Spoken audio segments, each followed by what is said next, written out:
സതീദേവിയുടെ ജീവത്യാഗം.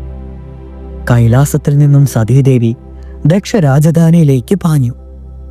ദക്ഷന്റെ പരീക്ഷ വാക്കുകളിൽ മനംനൊന്ത് വിലപിച്ചു കൊണ്ടുപോയ സതി ക്രുദ്ധയായി മടങ്ങി വരുന്നത് കണ്ട് യാഗവേദിയിൽ ആസനസ്ഥനായിരുന്നവർ പരസ്പരം നോക്കി. അപമാനത്താൽ ദുഃഖിതയായിരുന്ന സതീദേവിയുടെ രൗദ്രഭാവം വാക്കുകളായി പ്രവഹിച്ചു. ഹേ പിതാവേ, താങ്കൾ ശ്രേഷ്ഠൻ തന്നെയാണെന്ന് എനിക്ക് ബോധ്യമായി കഴിഞ്ഞു. എന്നെ പ്രാണനേക്കാൾ അധികമായി എൻ്റെ ഭർത്താവായ ശിവശങ്കരൻ സ്നേഹിച്ചിരുന്നു. അദ്ദേഹം എന്നെ ബഹുമാനിക്കുകയും ലാളിക്കുകയും ചെയ്തിരുന്നു. ക്ഷണമില്ലാതെ താങ്കൾ നടത്തുന്ന യാഗത്തിൽ പങ്കെടുക്കരുതെന്ന് അദ്ദേഹം എന്നെ ഉപദേശിച്ചു. പക്ഷേ അച്ഛാ, താങ്കളിൽ ഒരു പ്രജാപതിയെ മാത്രമല്ല ഞാൻ കണ്ടിരുന്നത്, എൻ്റെ പിതാവിനെ കൂടിയായിരുന്നു. അങ്ങനെ കാണുവാനും അവിടുത്തെ കർമ്മത്തിൽ പങ്കാളിയാകുവാനും എത്ര ആനന്ദത്തോടെയാണെന്നോ ഞാനിവിടെ വന്നത്. എന്നാൽ അങ്ങ് എന്നെ നിറഞ്ഞ സദസ്സിൽ വെച്ച് പരിഹസിച്ചു. സർവശ്രേഷ്ഠനായ എൻ്റെ പതിയെ ഭിക്ഷാംദേഹിയായി മാത്രം കണ്ടു. അദ്ദേഹത്തിൻ്റെ മഹത്വം ബോധപൂർവം മറന്നുകൊണ്ട് അസഭ്യവർഷം ചൊരിഞ്ഞു. ഹേ പിതാവേ, അങ്ങയുടെ വീണ്ടു വിചാരമില്ലാത്ത പ്രവൃത്തിയിൽ ഇന്ന് എനിക്കെൻ്റെ പ്രിയനാഥനെ നഷ്ടപ്പെട്ടിരിക്കുന്നു. ഭർത്താവിനാൽ പരിത്യജിക്കപ്പെട്ട സ്ത്രീ ഭൂമിക്ക് അലങ്കാരമേ ആകുന്നില്ല. അല്ലയോ പ്രജാപതി, സർവരാലും അപമാനിതേ, ഉപേക്ഷിക്കപ്പെട്ടവളുമായ എനിക്കിനി ജീവിച്ചിരിക്കുവാൻ അഹന്തയില്ല. ഒരു മാത്രം നിർത്തിയ ശേഷം യാഗസ്ഥലത്ത് ഉപവിഷ്ടരായിരുന്ന ബ്രഹ്മ മഹാവിഷ്ണു ആദിയായ ദേവകളെയും പ്രജാപതികളെയും മഹർഷിമാരെയും സാക്ഷിയാക്കി അവൾ ഉഗ്രപ്രതിജ്ഞ ചെയ്തു.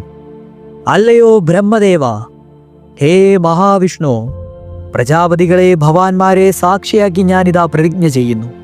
പരമേശ്വര പത്നിയായ സതീദേവി, അവളുടെ സർവ്വ അപമാനങ്ങൾക്കും കാരണഭൂതനായ പ്രജാപതി മുഖ്യൻ ദക്ഷന്റെ കൺമുമ്പിൽ വെച്ച് ജീവത്യാഗം ചെയ്യുവാൻ പോകുന്നു. സതിയുടെ പ്രതിജ്ഞ കേട്ട് ദേവകൾ ഞെട്ടിപ്പോയി.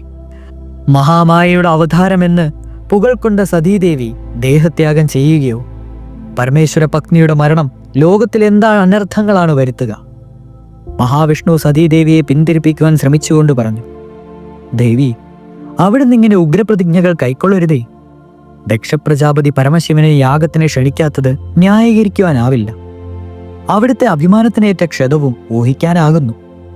ദേവി, അവിടുന്ന് ഈ നിശ്ചയത്തിൽ നിന്നും പിൻവാങ്ങിയാലും. ഇല്ല ദേവ, സതിയുടെ പ്രതിജ്ഞയ്ക്ക് നീ മാറ്റമില്ല എന്നിങ്ങനെ പറഞ്ഞുകൊണ്ട് അവൾ യാഗകുണ്ഡത്തിന് സമീപത്തായി ഒരു ചിതയൊരുക്കി. അനന്തരം ദേവി പ്രാർത്ഥന നിരതയായി നിറഞ്ഞു. മഹാപ്രഭോ പരമേശ്വര, എനിക്ക് മാപ്പ് നൽകിയാലും ഞാനിതാ യാത്രയാകുന്നു. ദക്ഷപ്രജാപതി, അമ്മേ, ദേവകളെ, ശങ്കരപത്നിയായ സതി അഗ്നിപ്രവേശം ചെയ്യുന്നു. ഇവൾ പഞ്ചഭൂതമായി തീരുകയാണ്. കൂപ്പ് കൈകളുമായി അടിവെച്ചടിവെച്ച് പതർച്ചയില്ലാതെ ചിതയിലേക്ക് നടന്നു കയറുന്ന സതീദേവിയെ കണ്ട് ദേവകൾ പോലും ഹാ കഷ്ടം, ഹാ കഷ്ടം എന്ന് പറഞ്ഞു. ഇത് കാണുവാനുള്ള ഇട നമുക്കുണ്ടായല്ലോ എന്നിങ്ങനെയൊക്കെ വിലപിച്ചു പോയി. അങ്ങനെ മാതാപിതാക്കളെയും സർവ്വദേവന്മാരെയും നോക്കി നിൽക്കെ സതീദേവി അഗ്നിക്ക് തൻ്റെ ശരീരം ദാനം നൽകി.